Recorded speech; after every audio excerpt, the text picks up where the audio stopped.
Hi people, how are you all doing? It is Sandra here and I am back again with an amazing video. So for today's video, let's check out what we're going to be getting into. I think this video is giving me spice.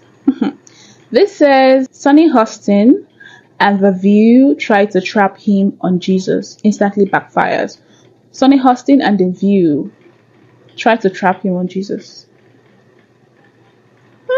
I don't really understand that title, but yeah, I'm gonna be getting into this. This actually was put out 3 months ago, and it's gonna be my first time exposing myself to this topic, and I cannot wait to see what is behind the video. And I really would appreciate y'all to see this video through me, be in the same headspace, and all of that good stuff, basically. So if this is your very first time coming on here, I just need to know that you're highly welcome. Thank you so much for joining me. I really hope that you enjoy something up on this video.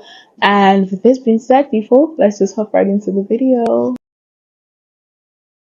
So recently, Jonathan Romy from The Chosen appeared on The View, and as you might have expected, it took approximately 4 seconds before they ruined the whole thing by bringing up race and politics. Welcome to Nerk News, I'm Nerkish. Today we're going to take a few minutes to break down this interview and discuss the subtle and not so subtle ways they try to pin Jonathan Romy in a corner with their political opinions. So right off the bat, before Romy even comes out, this is the clip they chose to play from the show. Your obsession with what is clean and unclean goes farther than God intended and does no good for anybody but yourself. We tithe everything so the poor can benefit, down to the smallest plants grown in our gardens. And to that I say, woe to you Pharisees! You tithe mint and dill and cumin, measuring carefully the last speck while neglecting what is actually important of the law. Justice and mercy and faithfulness.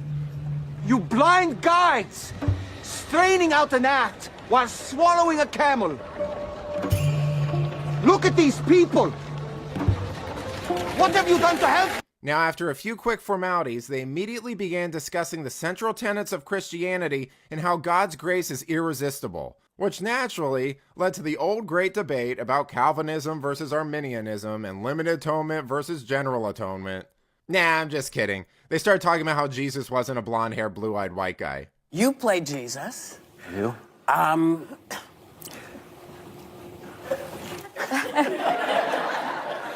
We were just saying, at least you're not a blonde, blue-eyed Jesus, finally. Yeah, I think we've gone a little more authentic to who Jesus might have actually been. Jewish.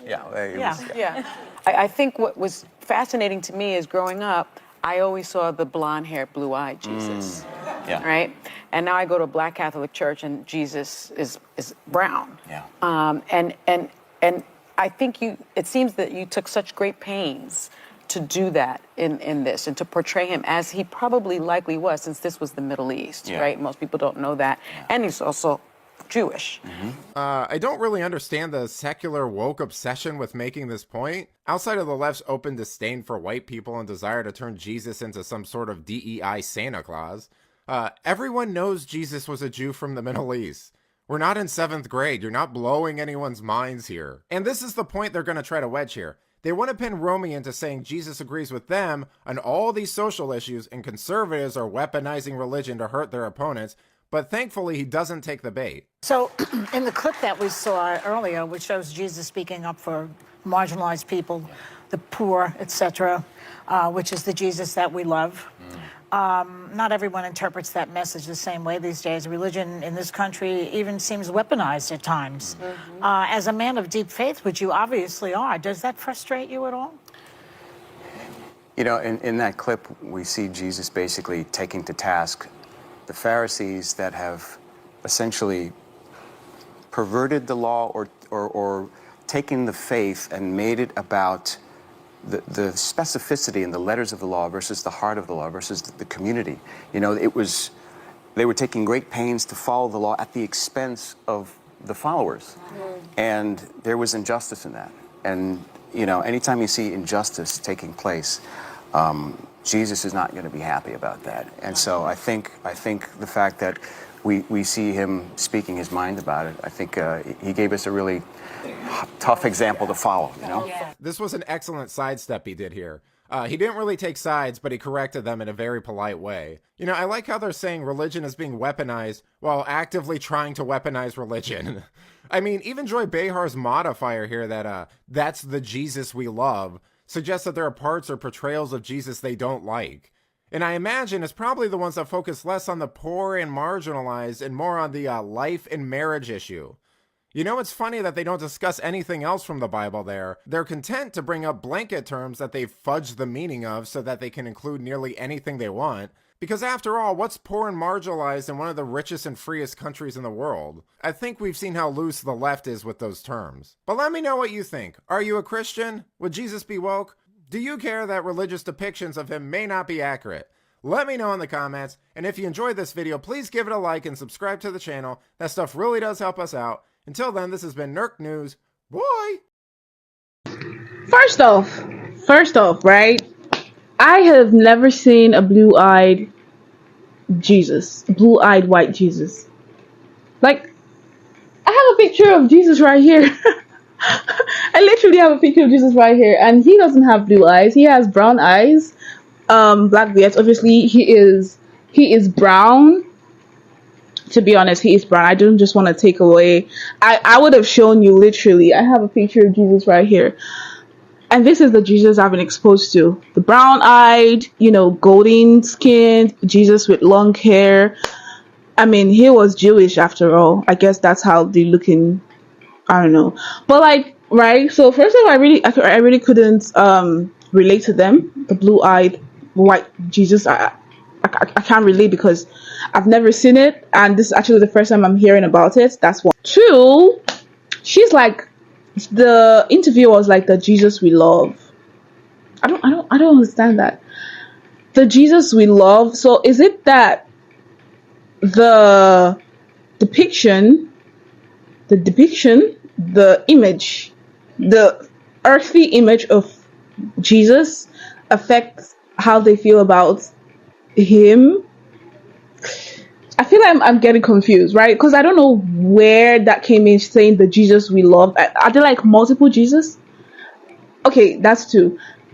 Three, like he acted a movie. He starred a Christian movie, and you're trying to interview him on the movie, and you're talking about like appearance.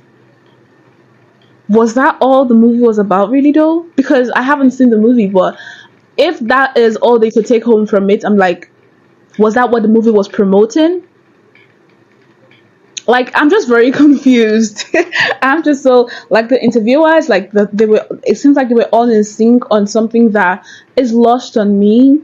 Because I'm thinking here, if I were him and I was in that situation, like, I would think, oh, they're gonna ask me about, like, some of the Bible phrases, the doctrine, the truth, like something that has to do with the Bible, something that, you know, maybe they learned, or, you know, they had a different understanding as to what was presented in the movie, like just something aside looks, appearance, like how is that what you notice from the very first stance? I really, like, that is actually so mind-blowing.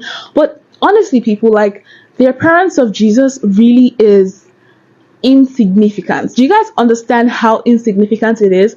It's just because the world is like, I feel like even the whole idea of putting like an image to Jesus Christ is honestly just for would I say a longer attention span, or for us to have like an idea of, you know, a human being, like a human person. It really doesn't, and it really shouldn't matter in the grand scheme of things, to be honest, people, because this interview was really controversial in my opinion, because I have lots of questions. I have a lot of questions, to be honest. I wish I was there. I have those questions thrown at these ladies, and I wish they could, you know, give me some response, but I guess, you know, I'm just gonna have to do without it. But anyways, I did get into this. It was super good. It was super entertaining. It was super enlightening.